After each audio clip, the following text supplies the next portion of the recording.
I'm going to answer some common questions I get about fat loss if you are skinny fat.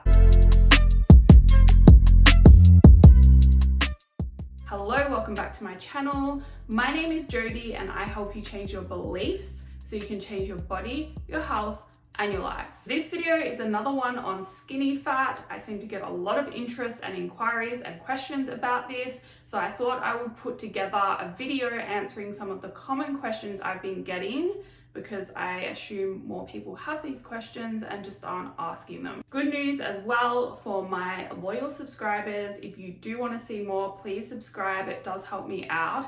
I have ordered a microphone. It is in transit at the moment, so my future videos should have better sound quality. So now back to the topic of skinny fat. How do you know if you are actually skinny fat and all of this information applies to you? Generally, if you are skinny fat, you don't need to lose weight, but you do need to lose fat. And you hold a lot of body fat around your belly and even your back. But generally your limbs are lean, and if someone saw you in the street, they would be like, why are you on a diet? You don't need to worry, blah, blah, blah. Now, really, your problem is that you don't have enough muscle mass, and so your proportion of body fat to muscle mass is kind of skewed in the wrong direction. That is why your training is super, super important if you are skinny fat, because you really need to focus on building muscle. Now, a lot of the questions I have got are actually about your training, so this Q&A is going to be very training focused. I'll probably do another one on nutrition down the track sometime. The first question I have is, how many days should you work out? When it comes to building muscle, recovery is just as important as the workout itself. So it is crucial you are having some rest days. This doesn't mean you should do nothing on your rest days. I would still recommend doing some low intensity activity like walking or yoga, or something that just gets you moving. Walking is probably the best exercise you can do, whether you are skinny fat or overweight or even underweight. It is just so good for your health, both physical and mental. And the other great thing about it is it's not a stress on your body. That is why I would rather you do just walking or something low intensity and not cardio on your rest days, because cardio is another stress on your body, and you really want to be maximizing recovery and not putting more stress on your body during rest days. So given that, I would actually choose a program that has you working out 3 to 4 days a week, probably 4 days. I really like 4 days for skinny fat. So the process that you're going through is body recomposition, and I think 4 days works best for that. If you really want to do 5 days, just make sure the volume is spread out nicely over those 5 days. And for more information about training splits, you should watch my previous video because I spoke in depth about them there. The next question is, how long should you be working out for, or how long should your workouts be? The answer to this is that you should not be focusing on how long your workouts go for. You need to focus on putting all your energy into the exercises that are in your training program. You are training for time, you're training for the wrong thing. Like, don't go into the gym thinking I have to be here for an hour. I'm just going to do a bunch of exercises until I've been here for an hour.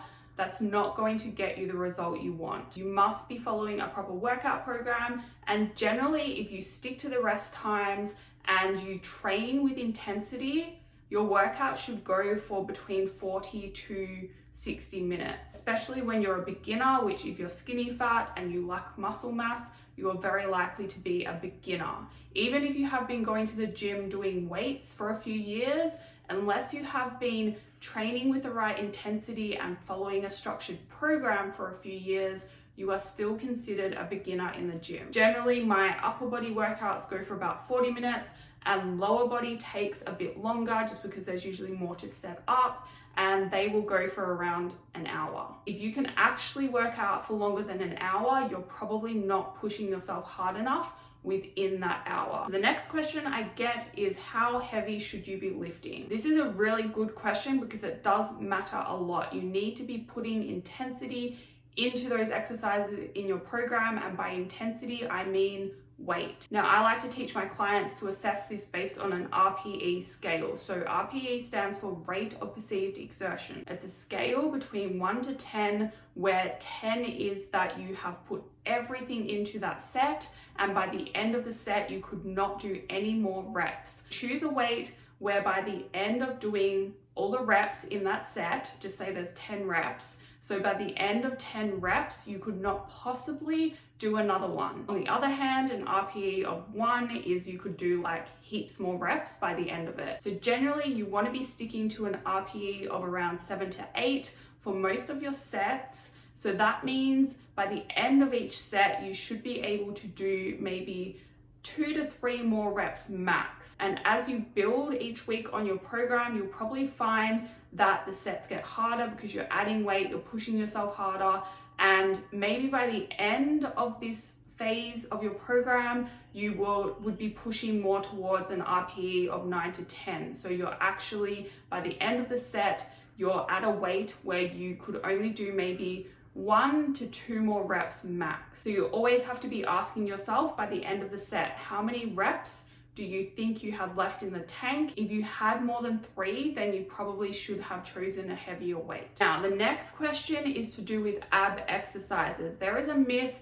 that doing oblique focused ab exercises is going to make you look bulky. If you are skinny fat, you really don't need to worry about this at all.